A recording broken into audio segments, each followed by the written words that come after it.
I wanted to ask, what is the role of being in service to others in one's spiritual development?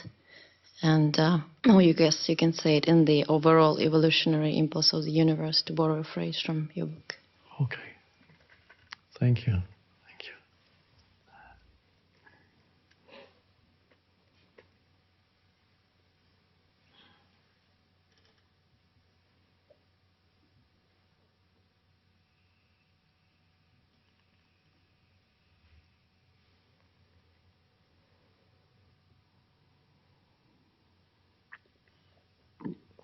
It can be a wonderful spiritual practice if it arises from the right place inside you. And it can also be a strengthening of your ego if it arises from a different place inside you. Jesus talked about that when he talked about giving alms. Some people, he said, like to be seen when they give alms to the poor. They want to be seen. And he says, those people are not going to get a reward in heaven. What that means we'll look at in a second. Because they have their reward already. And of course, what their reward already is that it's a feeding of the ego. That's their reward. So, now there are two ways of being seen when you give service. Either you give something to somebody, it could be help, providing active help, or giving something that you have away to somebody to help them, whatever it is. That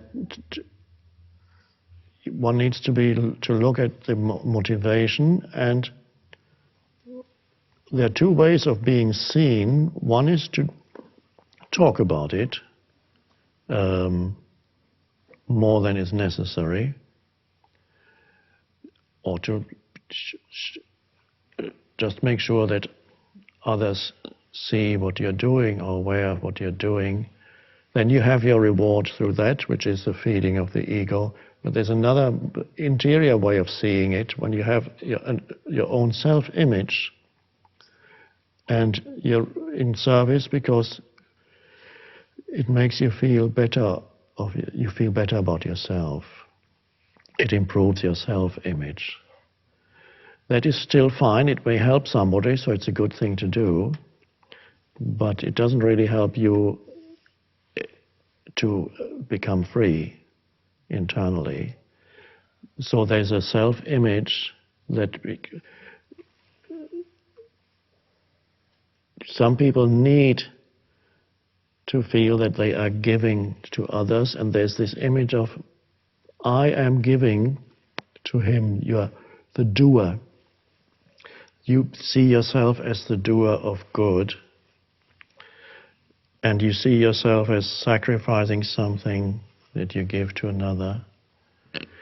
So it improves your ego, really, how you see yourself. Because what is ego but an inner self-reflection? Ego is like an inner mirror, where you are not yourself. You have an image of yourself, and you live through this mental image of yourself. And the image of yourself is usually not satisfying. So every ego tries to improve the image of oneself, and it can do it in many, many different ways.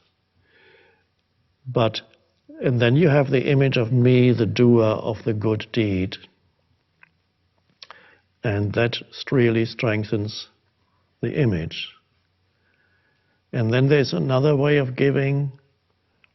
I think the expression is where the left hand doesn't know what the right hand does, or something like that. The right hand doesn't know what the left hand is doing, which means you don't have the self-image as you are giving of something that you own. You are helping the other. There's an outflow of energy in whatever form, and it's not yours. It's not yours. You're not giving anything that is yours, because ultimately nothing is yours. You're giving energy because that energy in whatever form comes from the source of all energy. All energy derives from one source. And so you allow yourself to be a vehicle through which this energy flows out into the world. And then the sense of me, the doer, isn't there. And the sense of there's the poor person that I am helping isn't there either, these concepts. So they're simply the process that happens through you. And that is the non-egoic way. And then to be of service is a beautiful spiritual practice too, because the ego is out of the way, dissolves through that when you realize you don't own anything ultimately, and the energy is not yours. It's universal energy that comes through. So to be a vehicle for that, and in that way you are a help. Really, when that happens, you begin to live in that way. You're always in service to others. You're even in service to others in ordinary situations that would not normally be recognized as service to others, because you recognize the other in their essential being, which is the greatest service that you can give somebody, far greater than anything material, although there's nothing wrong with that either. But the greatest service is to recognize the essence or the reality of the other person. Everything else passes away. Everything else is transitory. But that recognition of the other as God, I don't use that word very often, and to one with who you are, to see that, that is the greatest service you can give, which this is the realization of who that person truly is beyond the form. Not to come from form, not believing this form is helping that form, but realizing there's something here that is beyond form. So if you're only in form, then you can also very easily deplete yourself. I'm trying to be helpful. There are many people who are social workers or therapists, and after a few years they experience a burnout because they're continuously trying to give and help, and then they can't do it anymore. So in The Power of Now, I believe I wrote that whenever you help people, there needs to be a balance between maybe I didn't write it there.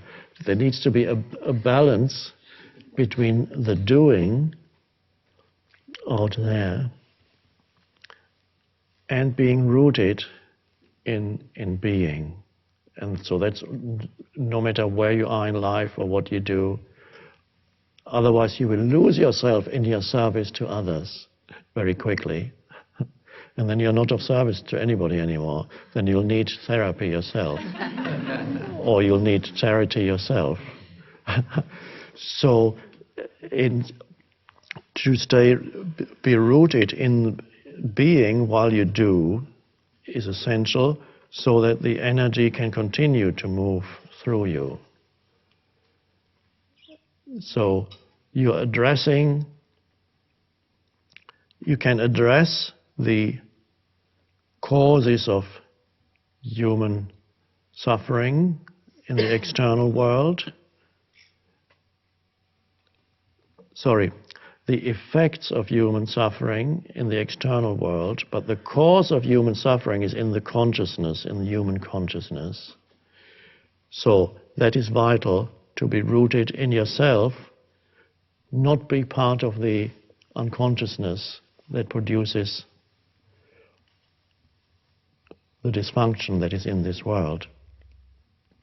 There are people who try to do their best even organizations often try to do their best to help others, and they become part, sometimes without wanting to, they become part of the mess.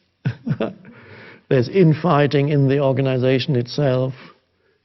It's amazing how in many institutions and organizations, the enormous amount of infighting that there is, they are supposed to help people. Sometimes they are even religious organizations. The enormous amount of conflict in there, and there's stop doing. Just connect with the spaciousness that is within you. Stay rooted there and then do. Never lose the rootedness in this. Remember, I use this and this, the two modalities or dimensions. This is the world of form and doing. This is the formless and being. So when you help others, the two need to be there also. Always the balance between doing and being. You cannot solve the problems of this world through doing only.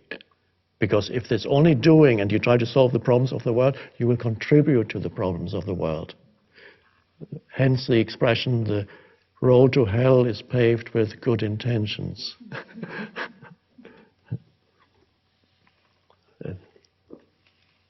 Thank you very much.